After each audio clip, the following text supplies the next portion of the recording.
Subscribe because it's free. The cold hum of the space station's ventilation system was the only sound in the dimly lit corridor. A tall, imposing Zelvar couple walked briskly, their sharp exoskeletal armor gleaming under the artificial light. They carried no warmth in their eyes, only the look of warriors disposing of an unfortunate burden. Inside a sterile chamber, a small alien child sat motionless. His limbs were thin, frail, his skin an ashen gray that lacked the radiant glow of his species, elite warriors. His name, though meaningless to those who abandoned him, was Corvan. He didn't cry as his parents left. He knew they wouldn't turn back. Weakness was a crime among the Zelvara, and he had been found guilty. The orphanage staff, all human, took the child in without question. It wasn't uncommon. Aliens have been discarding their defective offspring here for years.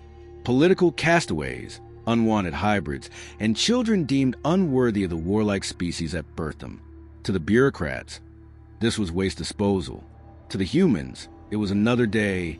That night, Corvan sat in a metal cot, staring at the ceiling, unable to process the concept of mercy. He had been raised to believe the weak were cold, discarded, forgotten. Yet here he was, fed and sheltered, surrounded by creatures who spoke in soft tones instead of commands. He didn't understand it.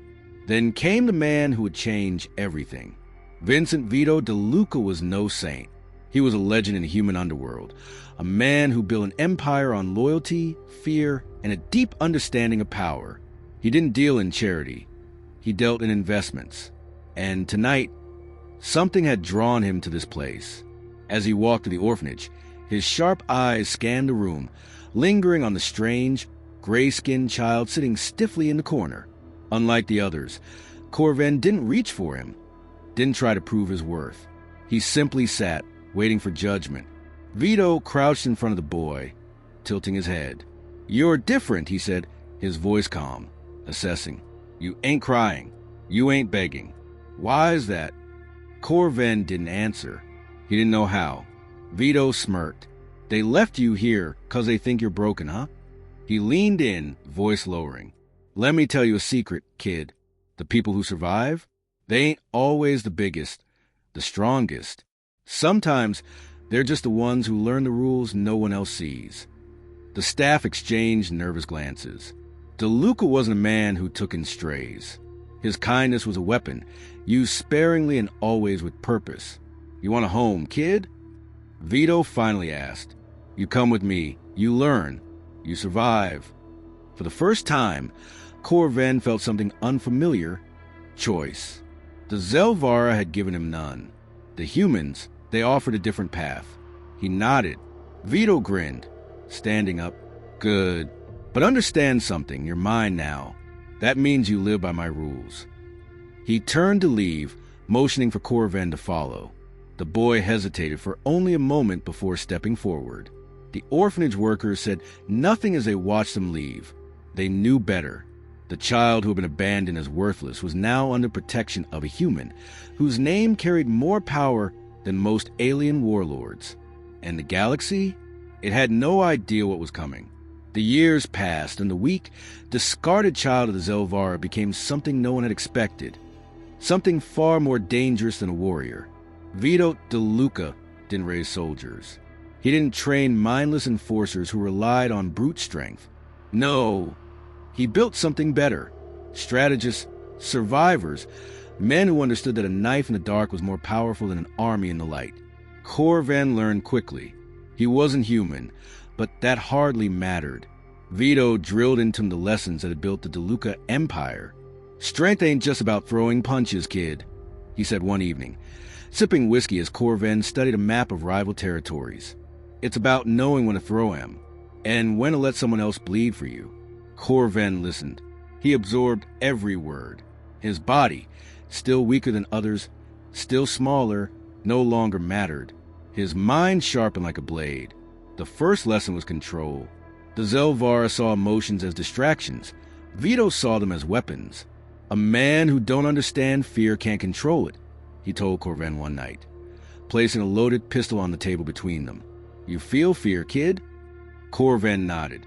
He still remembered the cold stares of his parents, the the way they had judged him unworthy before walking away. "Good," Vito said. "Now use it." Corvan trained in ways the Zelvara never would have allowed. Not in hand-to-hand combat, where his frailty would betray him, but in manipulation, deception, psychological warfare. He studied the way humans spoke, how they twisted words into daggers sharper than any blade. He learned to read a room before stepping into it. He learned how to make people trust him, and he learned how to make them regret it. His psionic abilities, weak by Zelvara standards, became his greatest tool, the ability to sense emotions, to read a person's intent before they even spoke. It made him untouchable in negotiations. In a game of deception, knowing what your opponent truly feared was an advantage no one could counter. One night, the lesson turned real. A deal had gone bad. A rival gang of alien mercenaries had ambushed them, targeting Vito in a calculated move to cut the head off the DeLuca Empire.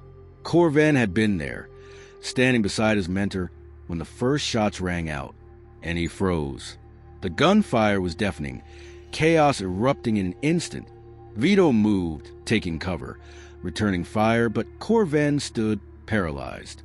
His body refused to obey, his mind overwhelmed with a single, crushing realization. He was still weak. Vito took a bullet to the shoulder before his men overwhelmed the attackers. The fight was over in minutes, but the damage had been done. Later that night, as Vito's wound was patched up, Corvan sat in silence. Vito didn't yell, didn't berate him. Instead, he lit a cigar, exhaling smoke before speaking. "You learned something tonight, kid?" Corvan swallowed hard. "I hesitated." Vito nodded. "You did, and now you know what that feels like." He leaned forward. "Ain't about never being afraid. It's about what you do after. You freeze again or you learn." Corvan met his gaze. "I learn." Vito smirked, patting his shoulder before standing. "Good answer. Now get some rest. Tomorrow, we fix that hesitation." And they did. From that night forward, Corvan never froze again. The boy who had been abandoned as weak was now a name whispered in the darkest corners of the galaxy. Corvan wasn't a warrior. He didn't need to be. He was something worse, something far more terrifying. A strategist, a ghost, a force that moved unseen, striking before his enemies even knew they were in a fight. The underworld called him the Phantom Son of DeLuca. It started small. Negotiations with rival syndicates. Information trades that seemed insignificant but unraveled entire criminal networks. Corvan didn't just win battles. He made sure they never needed to be fought. He learned from humanity's greatest strength. Control the board before the pieces even move. Vito watched it all with quiet approval. One night, in the dim glow of a smoky backroom, he leaned back in his chair and chuckled. "You got the Zelvara blood, but you got our brains. That's a dangerous mix, kid." And it was. The DeLuca Empire spread farther than ever before. Alien factions that once dismissed humans as unpredictable upstarts now tread carefully, knowing that somewhere in the shadows, Corvan was watching. Then came the moment he had been waiting for. Word spread across human-controlled space. His biological parents, high-ranking figures in the Zelvar War Council, had learned of his existence. They had thought him dead, worthless, discarded. But now they saw an opportunity. To them, he wasn't a son. He was an asset. A summons arrived. An invitation draped in veiled threats.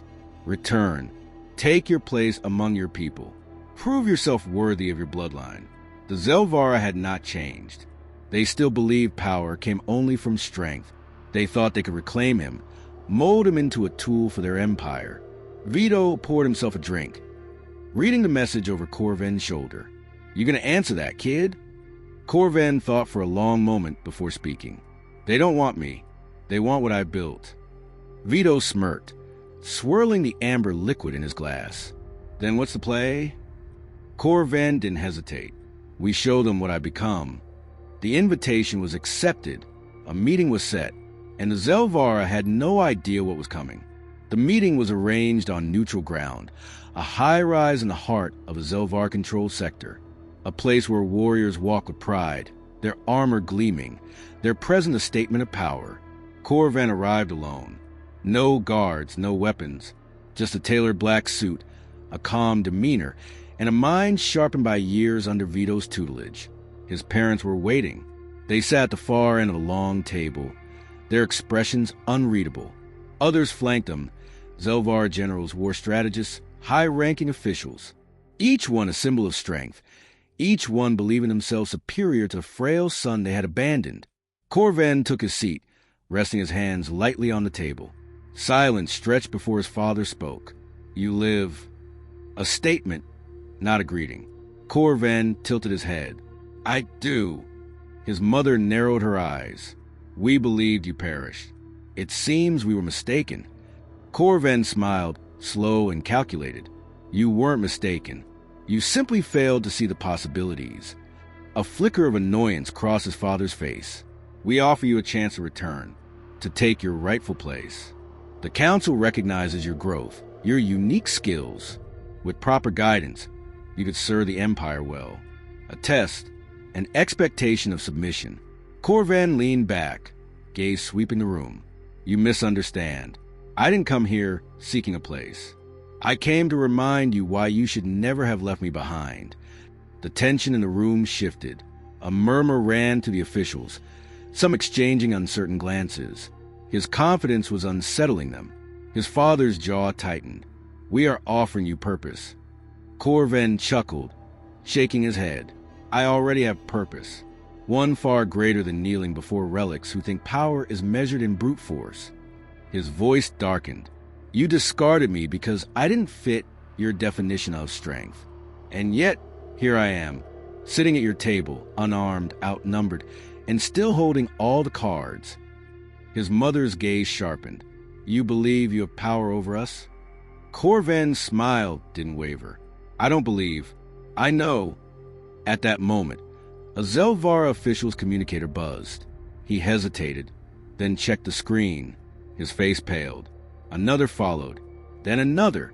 The entire room rippled with sudden tension as urgent messages flooded in. Their supply chains crippled, their hidden accounts drained, their security codes compromised, and all of it timed perfectly to the second Corvan sat at their table. His voice remained calm, almost amused. "Did you really think I'd come here without an insurance policy?" Panic flickered in their expressions. The might of the Zelvara Empire, shaken not by war, but by precision, by intelligence, by a child they had deemed unworthy. His father's fists clenched. "You would threaten your own people?" Corvan stood slowly, buttoning his jacket. "No, I simply made sure you understood reality." He glanced at the stunned officials. "Your war-driven empire is outdated. Strength isn't about who can throw the hardest punch. It's about who controls the battlefield before the fight even begins." He turned to leave, pausing only once. "You made a mistake when you abandoned me." His voice was quiet, final. "I learned from that mistake. Have you?" Then he walked out, and behind him, the Zelvara war machine trembled, because for the first time, they realized strength wasn't just about power. It was about who understood the game. And Corvan had already won.